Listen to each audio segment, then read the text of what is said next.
Nagbukas ang pelikula sa malayong planeta na tinatawag na Yautja Prime kung saan nabubuhay ang mabangis na angkan ng mga Yautja. Sa planetang ito ay bawal ang mahihina. Tanging ang pinakamalalakas lamang ang may karapatang mabuhay. Ipinakilala ang ating bida na si Dek. Ngunit iba siya kumpara sa kanyang mga kauri. Mas mabuti ang kanyang puso. Siya rin ay pisikal na mas mahina kaysa sa iba at mas maliit ang pangangatawan. Dinalaw ni Dek ang kanyang nakatatandang kapatid na si Kuei, isang iginagalang at makapangyarihang mandirigma ng Yautja. Makikita agad ang katayuan ni Kuei dahil sa nakakatakot na maskarang pandigma na tumatakip sa mukha nito. Ang maskarang ito ang sumisimbolo ng pagiging magiting na mandirigma sa kanilang angkan. Ayon sa batas ng mga Yautja, kung wala kang titulo bilang isang napatunayang mandirigma, wala kang maskara. At kung wala kang maskara, wala kang lugar sa angkan at wala kang akses sa kanilang makabagong teknolohiya tulad ng kapangyarihan ng pagiging invisible. Upang mataglay ang maskarang ito ay kailangang patunayan ni Dek sa kanyang angkan na siya ay karapat-dapat sa pamamagitan ng mga mapanganib na misyon ng pangangaso sa ibang planeta at magtagumpay. Isang araw ay sinubukan ni Dek hamunin si Kuei sa isang labanan. Nais niyang patunayan ang kanyang halaga at pagiging malakas sa kanilang angkan sa pamamagitan ng pagtalo sa kanyang kapatid. Ngunit tunay na kampyon si Kuei, mas malaki at mas bihasa kaya walang kahirap-hirap niyang tinalo si Dek.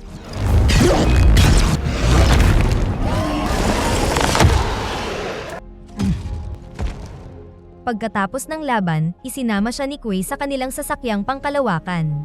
Sinabi ni Kuei kay Dek na oras na para pumili siya ng planetang mabibiktima upang makuha ang kanyang lugar sa kanilang angkan. Napili ni Dek pumunta sa planetang Jenna, na kilala rin bilang Death Planet upang tugisin ang halimaw na hindi mapatay-patay, ang halimaw na tinatawag na Kales.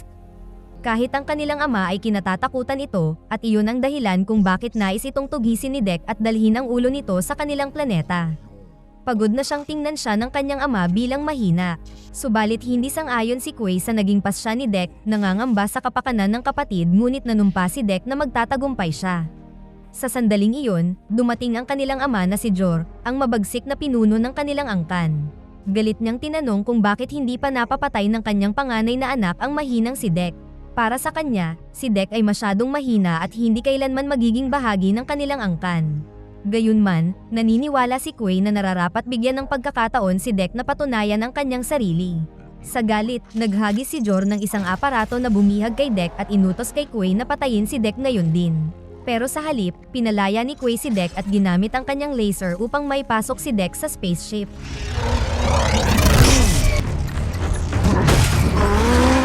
Matapos isara ang spaceship upang hindi makatakas si Dek, hinarap ni Kuei ang kanilang ama.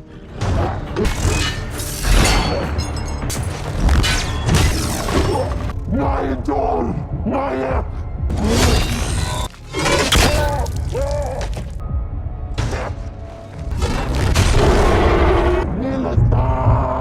Sa huling hininga ni Kuei, inactivate niya ang spaceship upang makapunta si Dek sa planetang Jenna. Napanood ni Dek ang pagpugot sa ulo ni Kuei bago siya mawala ng malay dahil sa paglunsad ng spaceship. Pagkaraan ng ilang panahon, nagising si Dek dahil sa alarma. Halos masira ang spaceship nang dumaan ito sa orbit at bumagsak patungong Jenna. Dali-dali siyang pumunta sa upuan at ini-eject ang space pod dahilan upang mabilis siyang bumagsak sa kalangitan ng Jenna.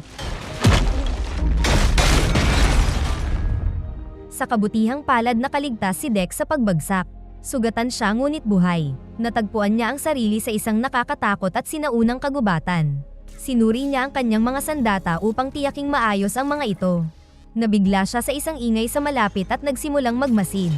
Bigla siyang sinorpresa ng isang nilalang na parang baging at ninakaw ang isa niyang sandata. Ang mismong mga puno sa paligid niya ay buhay at mandaragit. Makakapal na tila ugat na mga galamay ang sumisibol mula sa mga puno, sinusubukang hulihin siya.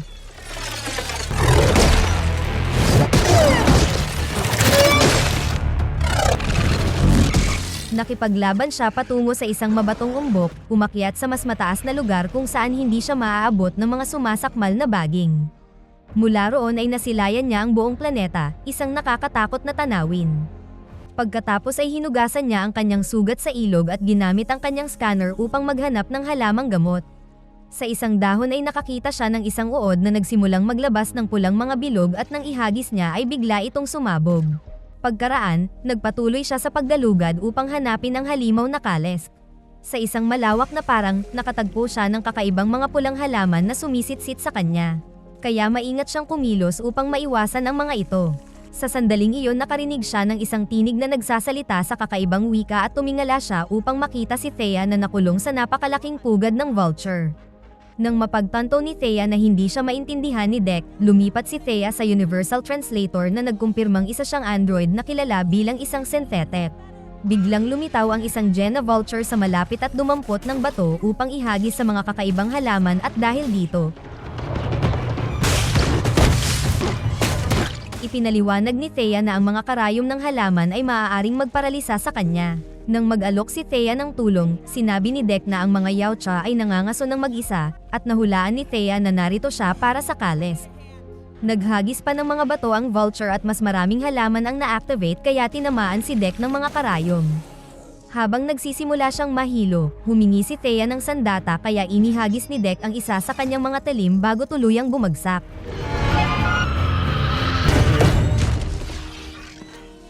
Nagising si Deck at tumayo, ngunit napansin niyang kalahati ng katawan ni Thea ay nawawala. Ipinaliwanag ni Thea na isa siyang robotic android na nilikha ng Weyland-Yutani Corporation at sila ang ipinadala dito dahil hindi kayang mabuhay ng mga tao sa planetang ito. Dagdag pa ni Thea na marami ng Yautja ang pumunta para tugisin ang Kalesk at wala ni isa ang nakaligtas sa kanila. Nagmungkahi siya na kung isasama siya ni Deck, gagabayan niya ito patungo sa lungga ng Kalesk. Sa ganoong paraan, makukuha ni Thea ang kanyang mga binti at makukuha naman ni Deck ang kanyang tropeo, ang mismong ulo ng Kalesk. Ngunit hindi pa rin pumayag si Deck dahil sa prinsipyo ng mga Yautja na kailanman ay hindi sila mangangailangan ng tulong ng iba. Gayunpaman, nang tawagin ni Thea ang sarili niya na isa lamang siyang kapaki-pakinabang na kasangkapan, hindi na ito nakita ni Deck bilang paglabag sa kanilang prinsipyo kaya pumayag na siyang isama si Thea. Habang naglalakbay sila, hindi tumitigil si Thea sa pagsasalita at patuloy na nagtatanong. Pagdating nila sa ilog, may ilang kakaibang nilalang na nagsimulang magbuga ng asido sa kanila. Inihagis ni Thea ang isang malagkit na prutas sa lupa at nagunahan ang mga nilalang na kainin ito. Pagkalabas nila ng ilog, pinuputol ni Deck ang mga baging at itinali si Thea sa kanyang likod upang mas madali silang makagalaw. Kinagabihan, huminto sila upang magkampo at ginamit ni Deck ang kanyang aparato bilang ilaw. Ibinahagi ni Thea na dumating siya sa planetang ito 2 taon na ang nakalipas kasama ang kanyang kapatid na si Tessa at ilan pang grupo. Pareho silang mga android na nilikha ng Weyland-Yutani. Ngunit hindi tulad ng ibang mga android, binigyan sila ng kakayahang matuto at makaramdam na magkaroon ng sariling emosyon. 2 taon na ang nakalipas, nagtayo sila dito ng kampo at araw-araw silang lumalabas upang tuklasin ang kakaibang ekolohiya ng planeta. Ngunit isang araw, umatake ang Kalesk. Sa gitna ng kaguluhan, nahiwalay si Thea sa kanyang kapatid at nawasak ang kanyang mga binti. Habang nagsasalita siya, lumipat ang eksena kay Tessa. Hindi gaya ni Thea, si Tessa ay naibalik sa kanilang main landing craft. Ang kanyang napinsalang katawan ay muling inayos at pinaalala ang kanilang priority mission, ang hanapin at tugisin ng isang natatanging bioweapon specimen na may tatak na specimen X0522, na siyang codename ng kumpanya para sa nilalang na Kalesk. Maliwanag na ang misyon pala nila dito sa planeta ay hulihin ang Kalesk at dalhin sa Earth dahil balak ng kumpanya pag-eksperimentuhan ang Kalesk. Tinanong ni Tessa ang kinaroroonan ng kanyang kapatid na si Thea at tinukoy ng AI na hawak ngayon ng isang Yautja si Thea. Si Tessa ay ganap ng operational, armado, at pinamumunuan ng isang bagong grupo ng mga combat android. Ina-access niya ang mga camp log at natuklasan ang huling lokasyon ni Thea. Kinaumagahan, lumabas si Deck upang manghuli ng pagkain. Nakita niya ang isang bone bison na karaniwang pagkain ng Kalesk. Sinubukan niyang magpatuloy ngunit napaurong siya nang matuklasang ang lugar ay puno ng razor grass. Nang ihahagis na sana ni Deck ang kanyang sandata, isang maliit na nilalang ang tumalon mula sa puno at lumapag malapit sa kanila. Hindi matukoy ni Thea kung anong klaseng nilalang ito habang umungol si Deck dito, ngunit umungol din pabalik ang maliit na nilalang. Pagkatapos ay hinabol nito ang bison ng walang problema dahil hindi nasasaktan ang matigas nitong balat sa razor grass. Sa galit na may kaagaw siya, nagsimulang tumalon si Deck mula puno hanggang puno upang sundan din ang bison.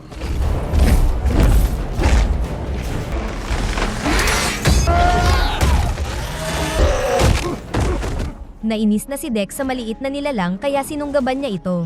Nakakagulat ang lakas ng maliit na nilalang ngunit matapos ang ilang pakikipagbunok, nagawa ni Deck na hawakan ito sa leeg. Sa sandaling iyon, mabilis na tumakbo papunta sa kanila ang bison kaya inihagis ni Deck ang kanyang espada. Umungol si Deck bilang pagdiriwang sa matagumpay na pangangaso, ngunit bigla na lamang may isang galamay ang kumapit sa kanyang binti at itinaas siya. Nabihag ang dalawa ng isang Luna bug na ang mahigpit nitong galamay ay pumipigil kay Deck na gamitin ang kanyang sandata. Nang malapit na silang kainin, iniligtas sila ng maliit na nilalang. Nasaktan ang Luna bug sa ginawa ng maliit na nilalang kaya naglakad ito palayo.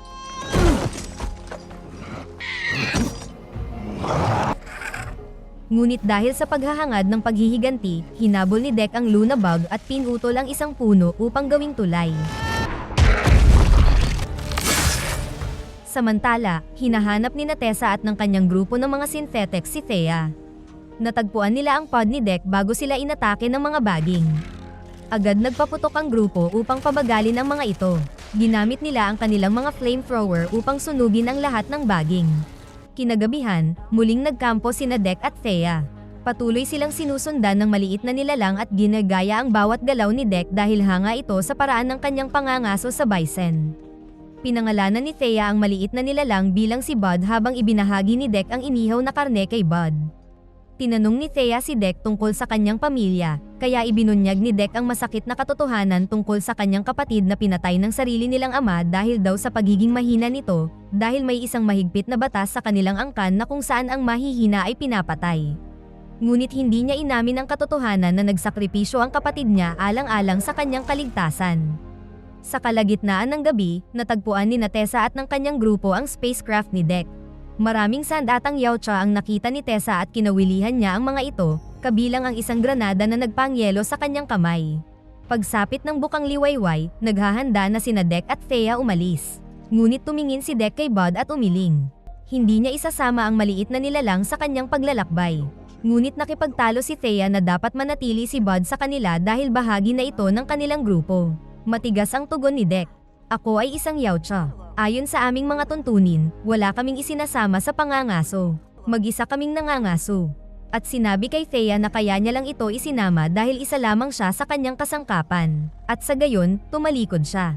Pinanood sila ni Bud habang papalayo ngunit tahimik itong sumunod sa kanila, nananatiling nakatago sa ligtas na distansya. Kalaunan ay huminto sila sa isang talon upang mag-refill ng kanilang tubig. Dito ay pinuna ni Thea ang buong pananaw ng angkan ni Deck na pinapatay ang mahihina. Sinabi niyang hindi dapat pinatay ng kanyang ama ang kapatid nito. Ikinwento ni Thea ang tungkol sa mga lobo. Sama-sama silang nangangaso at ang pinuno nila ay tinatawag na Alpha. Aniya, ang Alpha ang pinakamalakas sa kanila, ngunit ang pinakamahalagang tungkulin ng Alpha ay protektahan ang buong grupo, lalong-lalo na ang mahihina. Ang pamumuno ay hindi tungkol sa pagpatay sa mahihina. Ito ay tungkol sa pagprotekta sa kanila. Ang konseptong ito ay halos hindi maunawaan ni Deck. Sa kanyang planeta, walang ganitong mga patakaran kaya siya ay natahimik.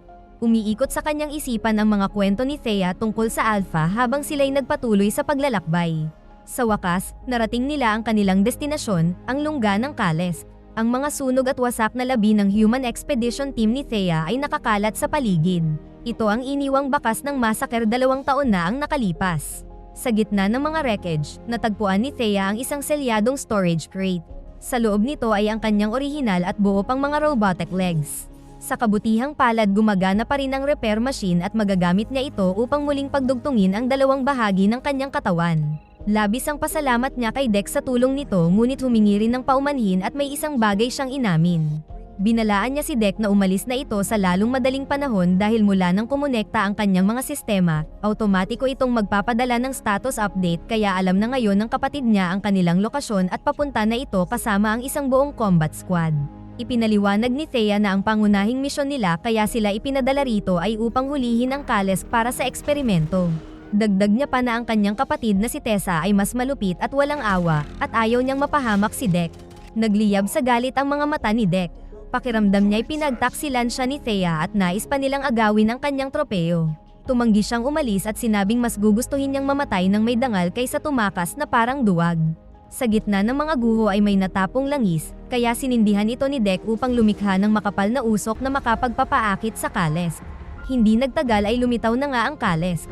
Hindi na nag-atubili si Dek at kaagad na umatake. Nagawang maputol ni Dek ang buntot nito ngunit agad ding tumubo muli at nagsara ang mga sugat dahil may kakayahan itong mag-regenerate. Ito ang dahilan kung bakit ito kinakatakutan dahil sa hirap nitong mapatay. Nagpatuloy ang laban at kinailangan ni Dek na umiwas sa sunod-sunod na pag-atake habang sinusubukan ni Thea na kunin ang kanyang mga binti. Sa sandaling iyon, may nakita siyang baril at nagpaputok sa halimaw. Sa pamamagitan ng mahusay na estratehiya, nakatakbo si Dek paakyat sa katawan ng nilalang at tumalon sa ibabaw ng ulo nito upang matagumpay itong mapugutan. Sa kasamaang palad, hindi pa rin iyon sapat para mapatay ang halimaw at muli na naman itong nag-regenerate. Sinunggaban ng Kalesk si Dek at inamoy siya. Nakakagulat nang tumigil ang Kalesk sa pag-atake dahil sa kanyang amoy. Biglang may isang canister ang bumagsak sa pagitan nila. Sumabog ito ng isang cryogenic energy.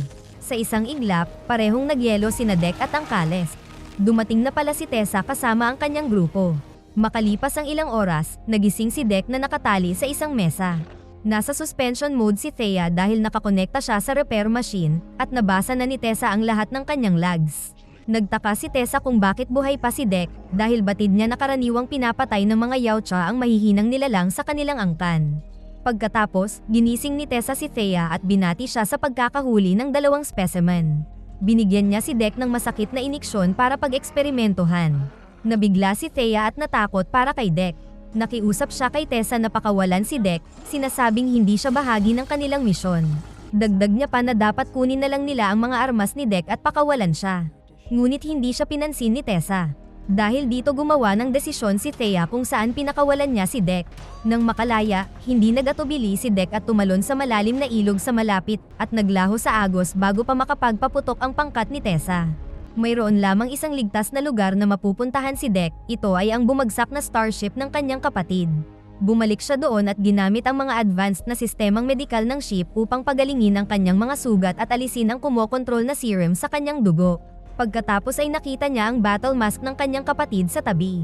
Pinulot niya ito at isinuot. Sa unang pagkakataon, tila pakiramdam niyang isa na siyang tunay na mandirigmang Yautja. Pagkatapos ay bumalik si Dek sa gubat at nagsimulang mangalap ng mga mapanganib na halaman upang gawing armas, tulad ng mga talim ng razor glass at mga tinik mula sa pulang bulaklak. Kinuha rin niya ang acid worm gamit ang prutas bilang pain. Habang abala, nakasalubong niya si Bud at naamoy ang laway nito. Doon niya napagtanto na si Bud pala ay anak ng Kalesk at kaya hindi siya inatake ng Kalesk noong naglaban sila ay dahil naamoy nito ang amoy ng kanyang anak na si Bud. Sa huli, pinalaya niya ang mga paa ni Thea upang sundan ito pabalik kay Thea. Sa bagong base, nagpakita si Dek na suot ang mga buto ng bison bilang baluti at naghagis ng asido sa isang gwardya upang pabagsakin ito. Sinundan ng mga paa ang signal mula kay Thea na nasa suspension mode sa loob ng isang kahon. Nang subukan ng 2 gwardya na atakihin ang mga paa, mabilis silang tinalo ni Dek gamit ang latigong gawa sa mga baging at razor grass. Tumulong din si Bud sa pamamagitan ng pagwasak sa isang gwardya sa loob lamang ng ilang segundo. Patuloy na palihim na gumalaw ang 2 sa base, pinabagsak ang sinumang gwardya sa kanilang daraanan upang makausad ang mga paa ni Thea nang walang sagabal. Samantala, kausap ni Tessa ang kumpanya at iniulat na babalik sila sa lalong madaling panahon kasama ang Kalesk. Nang tanungin siya tungkol kay Dek, sinabi niyang patay na ito. Nang mahanap ng mga paa si Thea, tumalon ang mga ito sa leeg ng isang gwardya at mabilis itong pinatay bago buksan ang kahon. Nagising si Thea at nagdiwang, ngunit narinig niyang paparating ang mga gwardya kaya nagkunwari siyang tulog.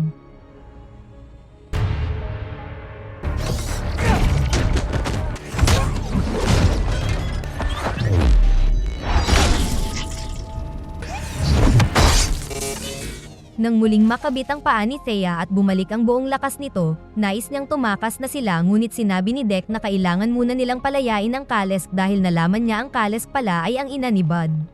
Biglang tumunog ang alarma at inutusan ni Tessa ang kanyang mga tauhan na bilisan ang paglulunsad ng ship na sakay si Kalesk.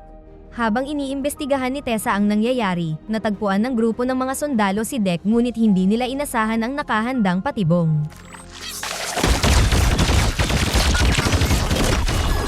Pagkatapos ay biglang nagpakita si Tessa na nakasuot ng higanteng robotic suit. Habang despiradong nakikipaglaban si Dek kay Tessa, palihim namang umalis si Thea. Tinungo niya ang launch bay kung saan nakakulong si Kalesk sa isang napakalaking transparent na kapsula. Sinubukan niyang buksan ito gamit ang kanyang retinal scan ngunit tinanggal na ni Tessa ang kanyang access. Habang naghahanap si Thea ng ibang paraan, napansin siya ng isang security android. Mabilis siyang nagkunwari bilang si Tessa, ginamit ang kanilang magkaparehong anyo upang makakuha ng ilang segundo bago pinabagsak ang android. Pagkatapos ay ginamit niya ang mata ng android upang buksan ang lock. Sa wakas ay malaya na ang Kalesk. Ang galit na halimaw ay kaagad na sumugod kay Tessa. Habang inaabala ni Kalesk si Tessa, umakyat si Dex sa likod ng suit at pinutol ang mga kable upang pabagalin ang galaw nito. Naghagis si Tessa ng nagyayelong granada sa Kalesk, ngunit hinampas ito ni Dex dahilan para magyelo ang braso ng suit at nabitawan nito ang Kalesk. Muling umatake ang Kalesk at hinati ang robotic suit sa dalawa. Nang bumagsak ang robotic suit, nilamon ng Kalesk si Tessa at umungol sa tagumpay. Lumingon si Kalesk at nakita ang kanyang anak na si Bud na mabilis na papalapit kasama sina Deck at Thea. Nagbahagi ng isang matamis na sandali ang Kalesk at si Bud at na-inspire si Deck na ipakita ang kanyang paggalang sa Kalesk sa pamamagitan ng pagdikit ng noo rito. Ngunit biglang sumabog ang Kalesk dahil sa isang granadang yelo na inactivate ni Tessa, na buhay pa pala sa loob ng tiyan ng halimaw. Lumabas siya mula sa mga guho at sinubukang atakihin si Thea ngunit sinaksak siya ni Deck mula sa likuran at tuluyang pinatay. Kinuha niya muli ang kanyang aparato at pinunit ni Bud ang ulo ni Tessa. Pagkaraan ng ilang panahon, bumalik si Deck sa kanilang planeta at iniharap ang ulo ni Tessa sa kanyang ama. Iniisip pa rin ni Jor na siya ay isang kahihiyan sa kanilang angkan at nagpadala ng 2 gwardya upang patayin siya, ngunit mabilis na kumilos si Deck at madaling pinatay ang mga ito. Pagkatapos, hinarap ni Deck si Jor sa isang laban. Ginamit ni Jor ang kanyang invisibility ngunit inactivate ni Deck ang makina ng ship upang lumikha ng sandstorm na nagbigay daan upang makita niya ang lokasyon ng kanyang ama, at pinutol ang braso nito gaya ng pagputol sa braso ni Quay.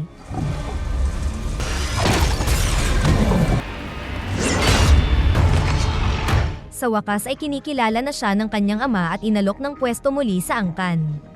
Gayunpaman, sinabi ni Deck na mayroon na siyang sariling angkan bago kinain ng malaking nilalang ang ulo ni Jor.